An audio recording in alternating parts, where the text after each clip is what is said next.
Assalamualaikum warahmatullahi wabarakatuh. Bertemu lagi dengan saya Ayunda Tita Rahma Adila dan tetap di program kesayangan kita Asik So. Asik banget. Nah, kali ini kita akan membahas tentang bagaimana bila dunia tanpa teknologi. Dan hari ini kita kedatangan tamu yang sangat wow untuk kita. Beliau adalah talenta muda yang menyukai teknologi dari kecil hingga saat ini. Kita sambut Kak Azam.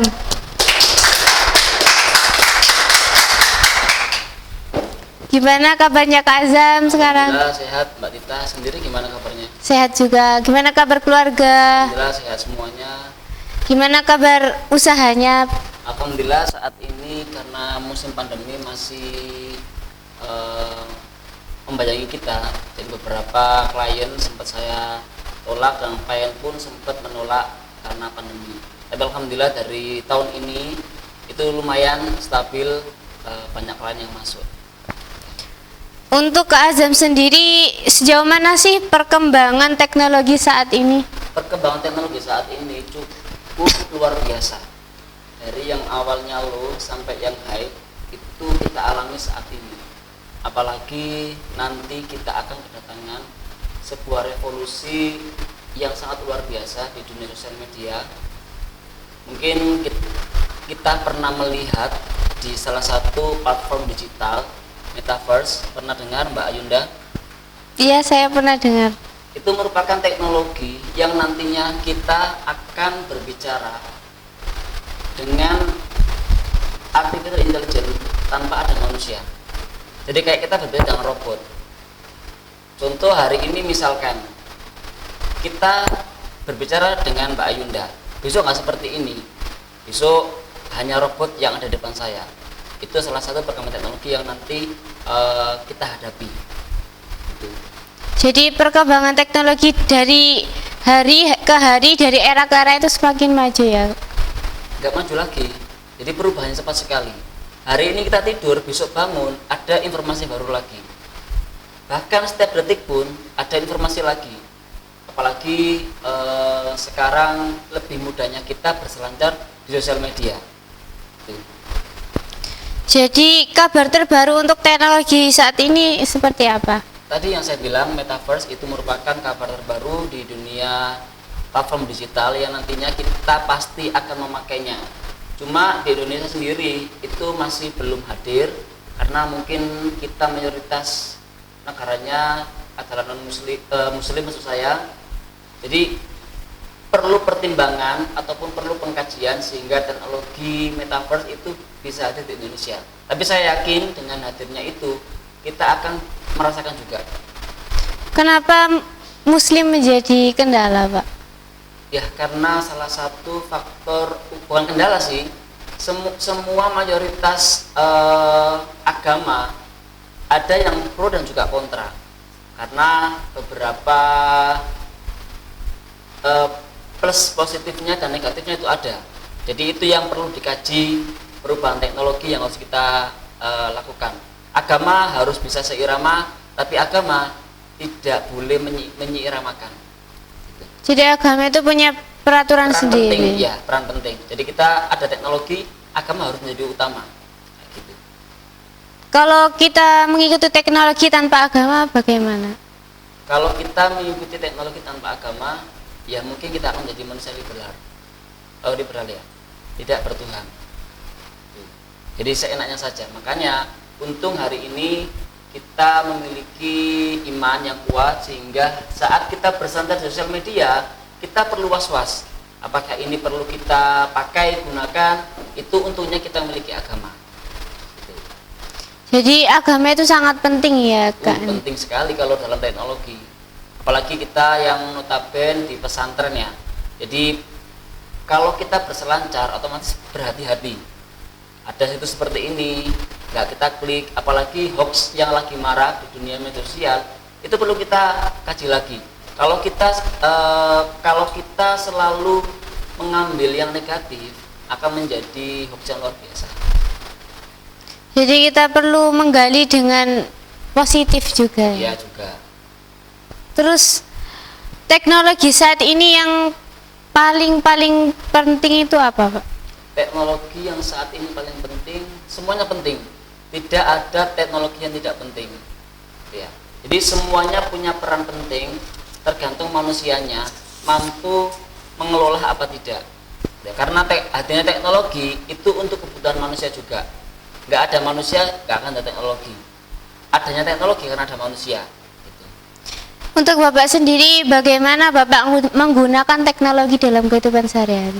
Kalau saya menggunakan teknologi sehari-hari karena saya seorang fotografer, freelancer dan juga videografer, jadi kamera itu menjadi modal utama, apalagi handphone.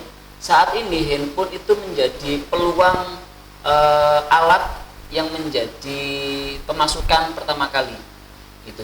Jadi handphone, smartphone itu menjadi alat teknologi yang banyak menghasilkan cuan.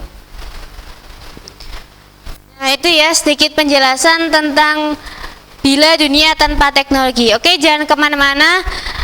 Nah, karena akan ada segmen selanjutnya untuk pembahasan yang lebih dalam lagi. Jangan kemana-mana, tetap di program kesayangan kita. Asik so? Asik banget.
Terima kasih pemirsa, masih tetap di program kesayangan kita, Asik So. Asik banget. Nah, kita seperti yang saya bilang tadi, kita akan membahas lebih dalam lagi. Nah, masih semangat ya Kak? Semangat Mbak Tita.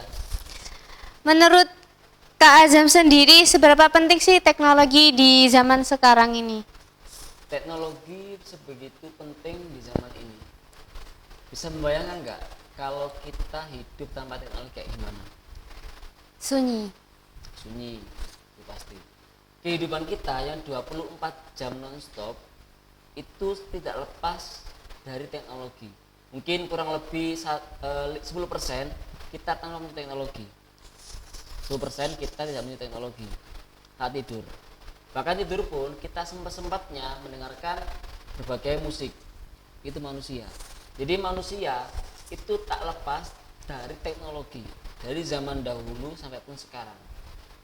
Kalau Indonesia dulu mungkin teknologi masuk sekitar tahun 90-an lah kalau nggak salah itu 90-an. Tapi di luar sana teknologi sudah dibuat.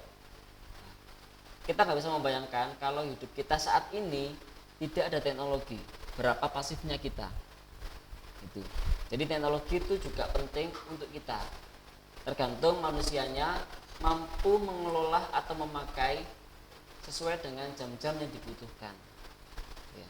Kalau menurut Bapak sendiri, apa sih yang menyebabkan Indonesia ini kalah tertinggal jauh dengan negara lain? Dikatakan kalah tidak. Karena mayoritas negara kita itu terbanyak ketiga ya. Setelah Cina, India, baru Indonesia. Ketiga di dunia. Berapa miliar negara kita, berapa juta itu. Jadi masih banyak di pelosok-pelosok daerah itu yang masih sampai saat ini bahkan belum memakai atau menggunakan teknologi. Yang kemarin sempat isu di beberapa pelosok daerah waktu awal-awal COVID masuk itu kan sempat daring. Dan di berbagai daerah yang pelosok itu tidak memakai atau tidak menggunakan handphone sama sekali, sampai bingung. Sinyal pun nggak bisa masuk ke daerah tersebut. Itu yang membuat Indonesia tertinggal. Tapi kemarin saya sempat ikut salah satu platform miliknya BUMN. Nantinya Indonesia akan ada akselerasi digital. Jadi anak muda digital nanti akan dikolaborasikan dengan salah satu platform luar biasa yang dikumpulkan menjadi digital, saya lupa namanya apa. Yang saya dengar akselerasi digital Indonesia kayak gitu. Jadi nanti tahun 2023 kita siap-siap sebagai generasi penerusnya juga akan menjadi salah satu peran penting, yakni talenta yang dimiliki Indonesia itu banyak kayak gitu. Kita pernah dengar nggak unicorn, kemudian dekakorn sama hektakorn, startup, pernah dengar nggak? Belum pernah dengar. Indonesia itu 5 angka tertinggi di dunia yang memiliki unicorn, 7 unicorn dan 1 dekakorn. Apa itu? Pernah dengar nggak istilah seperti itu? Belum pernah, Kak.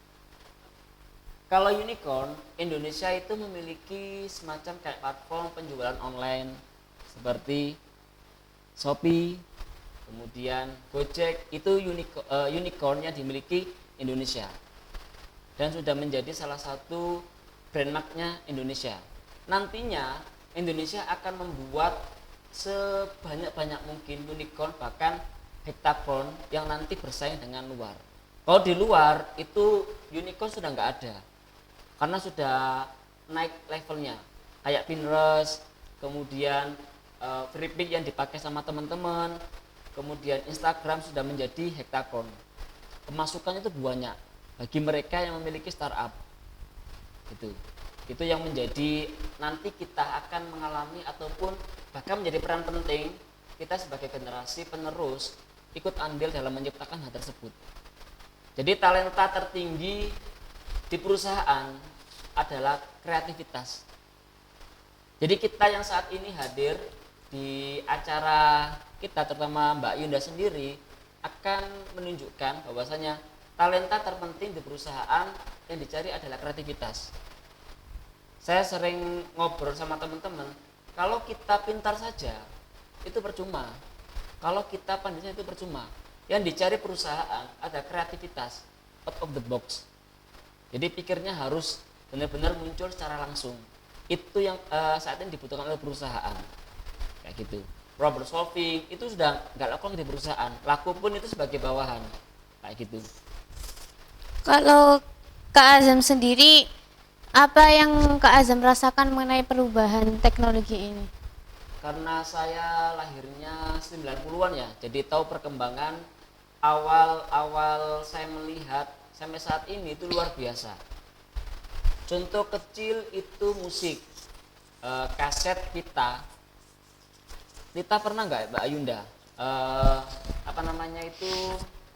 beli kaset digital DVD, pernah beli di pasar? Pernah. Lah itu kan dulu. Kalau kita mau memainkan kita perlu alat dulu DVD. Udah beli, kemudian harganya mahal, perlu dimasukkan lagi. Itu pun ya kalau musiknya berhasil, kalau nggak berhasil itu dulu. Sekarang nggak perlu, cukup ditekan di platform musik ataupun yang lainnya sudah bisa kita pilih. Itu perubahan yang sangat luar biasa juga dari zaman dulu sampai sekarang. Itu di musik, film pun sama.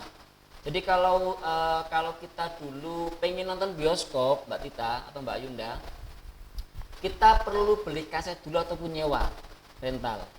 Mbak Tita sendiri pernah pinjam film nggak? Film kaset? Belum pernah ya? Mbak Tita sendiri lahirnya tahun berapa? 2005. Oh, sudah nggak ada tahun seperti itu. Adanya itu tahun 2000-an 90-an.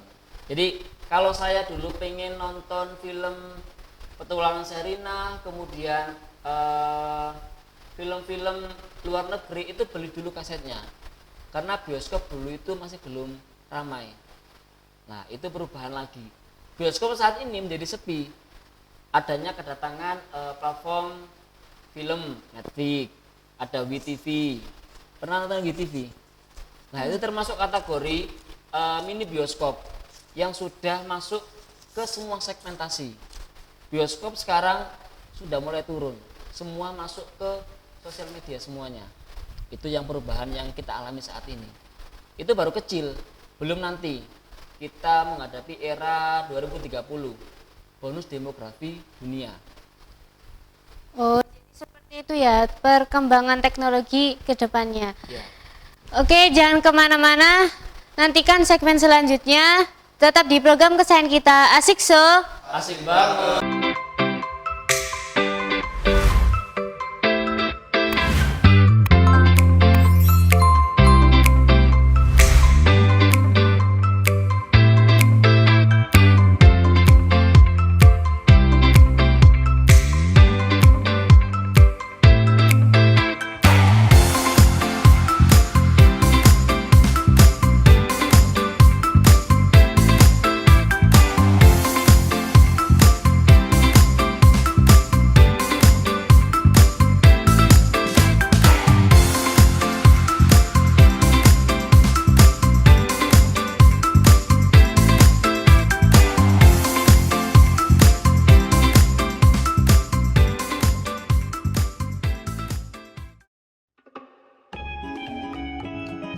Anda lapar, ingin ngemil, tapi bingung mau ngemil apa?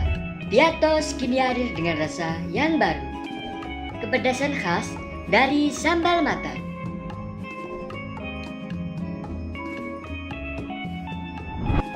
Piatos pedasnya super greget. Dapatkan piatos sambal mata sekarang juga. Tersedia di toko-toko terdekat. Kapanpun dan dimanapun selalu didampingi dengan piatos.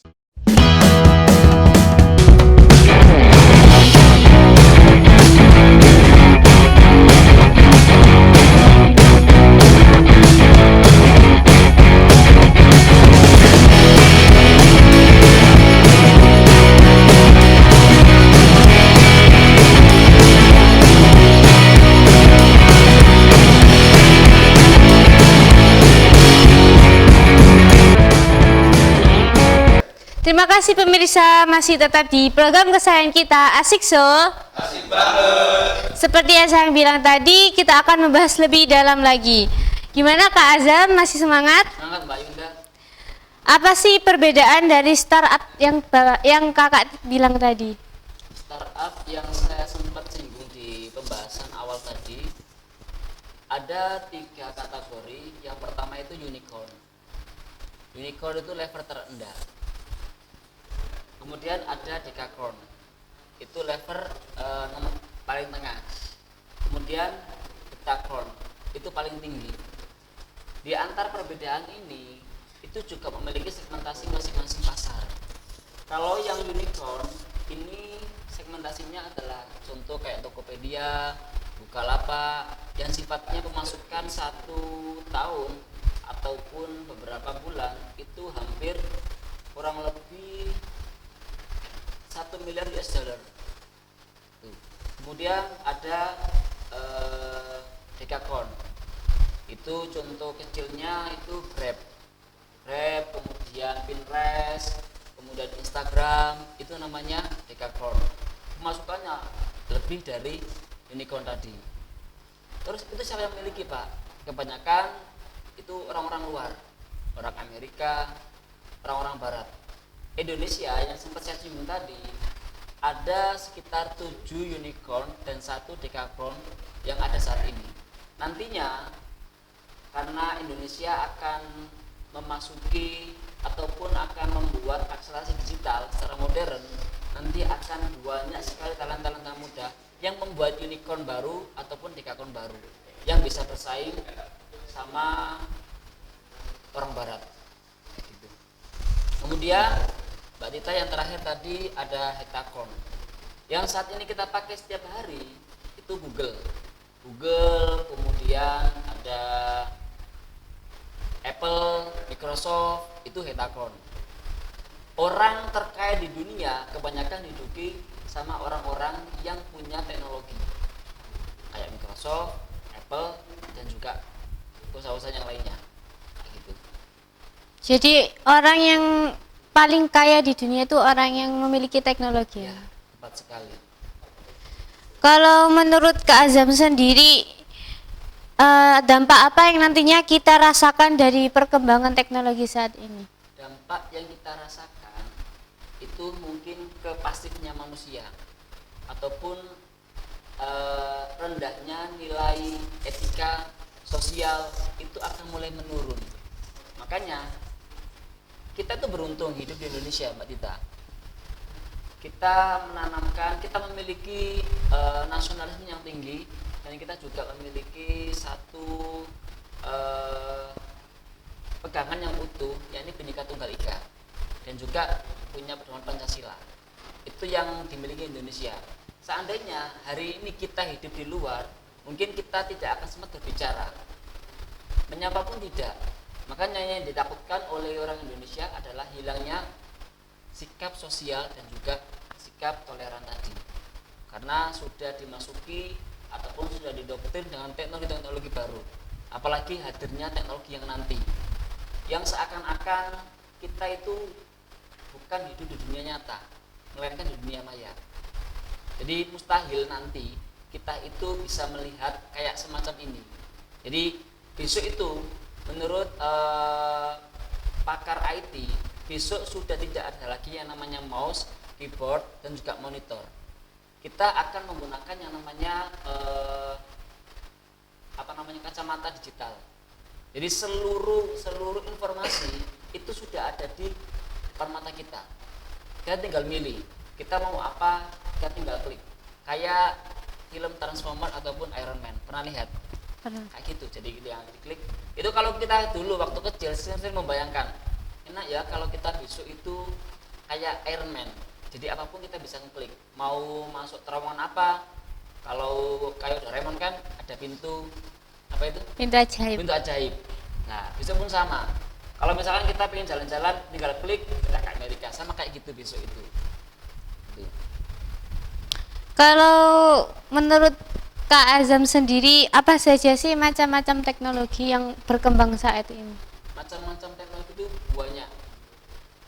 Yang familiar adalah teknologi tadi itu startup. Yang paling familiar yang sampai saat ini menjadi yang digaung-gaungkan di negara kita. Kalau teknologi yang sifatnya hardware itu banyak, kita nggak bisa pungkiri. Kamera bisa terbang, ada drone. Jimmy Chip sudah hilang. Kemudian kita mau terbang di udara, sudah ada teknologi baru.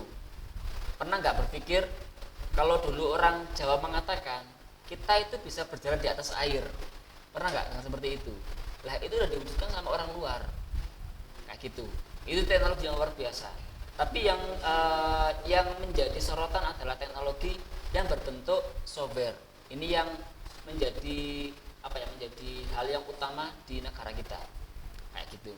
Jadi software itu menjadi pemacu utama pasar modal dan juga yang lainnya. Untuk menghadapi perubahan teknologi seperti ini, apa sih yang harus kita lakukan? Yang harus kita lakukan adalah tadi itu, kita harus tetap memiliki jiwa empati, kemudian jiwa simpati, jiwa toleran, dan juga memiliki sikap sosial. Ini yang harus kita tanamkan di diri kita. Jadi kita itu beruntung hidup di Indonesia, yang sampai saat ini nenek moyang kita kalau keluar rumah kita harus senyum sama orang. Pernah nggak kayak gitu pesan neneknya atau ibunya Mbak Tita sendiri? Lek metu udah sampai gak nyopo sama temannya gitu, meskipun itu nggak kenal. Nah itu yang kita tanamkan sampai saat ini, sehingga meskipun kita paham teknologi baru, paham teknologi apa, tetap senyum adalah menjadi menjadi salah satu bonus utama gitu. Kalau menurut Kak Azam sendiri, gimana sih tanggapan Kak Azam mengenai manusia yang menyalahgunakan teknologi? Manusia yang menyalahgunakan teknologi itu sebenarnya hadirnya teknologi itu tadi itu yang saya bahas di awal tadi, ada negatif dan juga positif.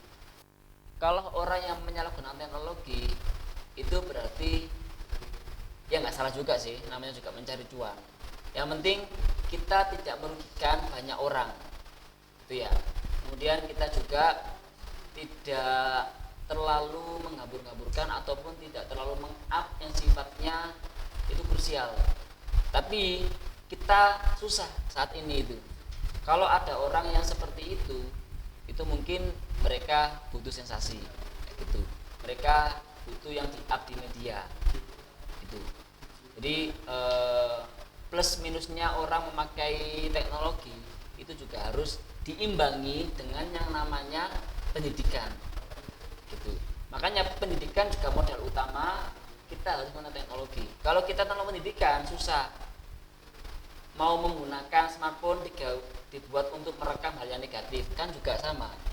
Makanya pendidikan juga harus diimbangi, ya gitu. Apalagi poin penting keluarga itu harus juga menjadi pemacu utamanya, kita harus teknologi tadi. Apakah perubahan teknologi ini berdampak pada dunia edukasi atau pendidikan? Ya, berdampak sekali. Apalagi kemarin kita sempat sampai saat ini pun kita masih dilanda COVID-19 kan. Jadi pendidikan yang awalnya dirintis oleh Pak Nadiem yang nantinya menjadi Merdeka Belajar sampai saat ini masih diterapkan. Jadi kita tuh kaget dengan hadirnya yang namanya daring, kemudian hadirnya zooming ataupun classroom. Kita kaget kan, apa sih yang kita gunakan? Kita nggak pernah ngomong seperti ini. Padahal di luar negeri sistem pembelajaran pendidikan sudah menggunakan seperti itu, e-learning, kemudian jarak jauh, itu sudah ada dari dulu. Cuma karena sifatnya adalah menyeluruh ataupun menjadi pandemi, otomatis semua kaget. Apalagi kita yang mayoritas di pelosok desa, yang nggak tahu Zoom itu apa, kemudian classroom itu apa. Akhirnya hari ini kita sudah siap bahwasanya besok pembelajaran sudah tidak perlu tatap muka lagi, kita perlu jarak jauh. Apalagi kemarin waktu COVID-19 pembuatan antivirus itu cepat, vaksin itu hampir beberapa bulan terjadi. Nah ini termasuk teknologi yang mempercepat kayak gitu. Dan juga konsultasi dengan dokter itu dipermudah. Yang awalnya hari ini kita mau periksa ke dokter, mau tanya-tanya susah. Sekarang ada aplikasi dengan dokter, tanya-tanya, lebih mudah kan? Gitu. Itu juga mempermudah manusia. Gitu. Jadi sistem pembelajaran seperti apa yang baik untuk perkembangan teknologi saat ini? Nanti kemarin saya sempat dengar Pak Nadiem Makarim selaku Menteri Pendidikan bahwasanya ada kurikulum terbaru, kurikulum 2022 yang nantinya berkolaborasi dengan usaha-usaha industri ataupun platform digital yang ada di Indonesia. Saat ini di sekolah yang menengah bawah ataupun dasar sudah diberikan materi ataupun pemahaman tentang informatika di kelas di tingkatan sekolah dasar. SMP pun sama. Jadi nantinya di dunia pendidikan informatika itu sangat penting sekali. Karena di Singapura sendiri anak tingkat SD itu sudah mampu membuat aplikasi. Bayangkan. Itu. Kemudian yang kemarin sempat viral itu anak India angkatan SD itu sudah menjual NFT yang hari ini marak seharga 40 miliar berupa gambar, dijual NFT ke platform anak SD. Bayangkan. Nah, makanya harapan dari pemerintah, pendidikan teknologi juga harus dimasuki di tingkat yang bawah, sehingga nanti kita masuk tingkat pendidikan atas, kita nggak perlu canggung lagi menggunakan teknologi itu. Hari ini kita canggung menggunakan sosial media, kadang kita bingung ini untuk apa, menggunakan teknologi juga bingung kan, benar nggak Mbak Yunda? Banyak anak teman-teman kita yang masuk di sekolah menengah atas itu bingung menggunakan teknologi. Maka dari itu pemerintah menginginkan perubahan teknologi itu juga menyeluruh dari tingkatan bawah sampai atas. Kayak gitu. Kalau menurut kakak sendiri, anak muda seperti apa yang diharapkan di perubahan teknologi seperti ini? Saya sempat bilang di awal tadi, perusahaan itu hanya butuh satu talenta. Tadi apa? Kreativitas. Nah, ini yang dibutuhkan di seluruh aspek apapun. Orang pandai berbicara, orang pandai menulis, orang pandai problem solving itu banyak. Tapi orang yang memiliki kreativitas tinggi, dikasih A menjadi Z, menjadi AZ, menjadi P, menjadi L, itu berarti orang kreativitasnya tinggi. Jadi kalau kita hari ini cukup pandai membaca saja tanpa punya out of the box, itu percuma, nggak akan laku bakat kita. Makanya talenta Indonesia akan dicari sama pemerintah yang nantinya akan berkolaborasi dengan BUMN dan juga Kementerian Pendidikan. Yang tadi saya bilang akan membuat platform digital yang luar biasa. Karena kita kadangkala punya imajinasi, punya ide, tapi susah untuk diwujudkan. Kalau kita hidup di luar, kita punya ide, bisa diwujudkan. Untuk misalkan kalau saya dulu waktu kecil, waktu SMP atau kecil, sering membayangkan waktu itu kan zaman handphone yang masih tungtung ya, kan seperti ini tahun 2004-an. Misalkan besok kita nonton TV itu hanya smartphone, bisa tidak ya? Itu tahun 2004 itu dulu, dan sekarang terwujud kayak gitu. Itu yang menjadi pemikiran. Jadi kita berimajinasi, saya yakin itu pasti ada.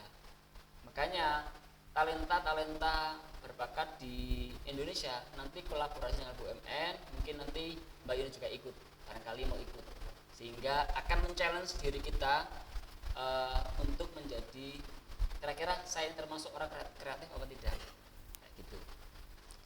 Apa sih Kak ciri-ciri orang kreatif itu? Orang kreatif itu ditaruh di mana saja itu bisa hidup. Pasti punya pemikiran hal-hal yang unik, juga berani dan berbeda dengan yang lainnya. Itu orang kreatif biasanya seperti itu. Misalkan Mbak Yunda, hari ini saya kasih baju polkadot, pasti akan bingung dipakai untuk apa. Tapi kalau orang punya imajinasi tinggi, pasti dipakai untuk ini, itu, seperti itu. Jadi match baju itu juga lagi tren sekarang, kayak gitu. Jadi salah satu ciri orang kreativitas adalah seperti itu. Jadi nilai tertinggi di perusahaan adalah kreativitas yang diutamakan hari ini. Untuk kakak sendiri, apakah ada pesan untuk para generasi milenial dalam menghadapi perubahan teknologi saat ini? Ya. Hari ini kita menghadapi suatu perubahan yang luar biasa. Tetap kita harus mengikuti apa yang ada di dunia ini. Kalau kita nggak mengikuti perubahan itu, saya yakin kita akan menjadi manusia yang pasif. Tapi manusialah yang mengutamakan teknologi, bukan teknologi yang mengutamakan manusia. Gitu. Jadi manusia yang punya peran teknologi, bukan teknologi yang punya peran manusia. Gitu. Jadi manusia itu yang menciptakan teknologi ya? Ya, bukan teknologi yang menciptakan manusia. Gitu. Sekarang teknologi itu sangat penting untuk perkembangan era ya Pak? Iya, sangat penting sekali. Seluruh aspek apapun itu pasti ada teknologinya. Entah itu hardware, software maupun hardware. Kayak gitu. Semuanya itu berkolaborasi dengan erat. Jadi perusahaan-perusahaan yang tumbang hari ini banyak kan tumbang gara-gara Covid. Semua beralih ke sosial media, beralih ke e-commerce, beralih ke platform digital. Kayak gitu. Makanya perlu kita harus memahami seluruh aspek itu. Nah itu ya sedikit penjelasan tentang menghadapi perubahan teknologi. Oke, kita sekarang tiba di penghujung acara. Jadi jangan kemana-mana, nantikan episode selanjutnya tetap di program kesayangan kita Asik So. Asik banget.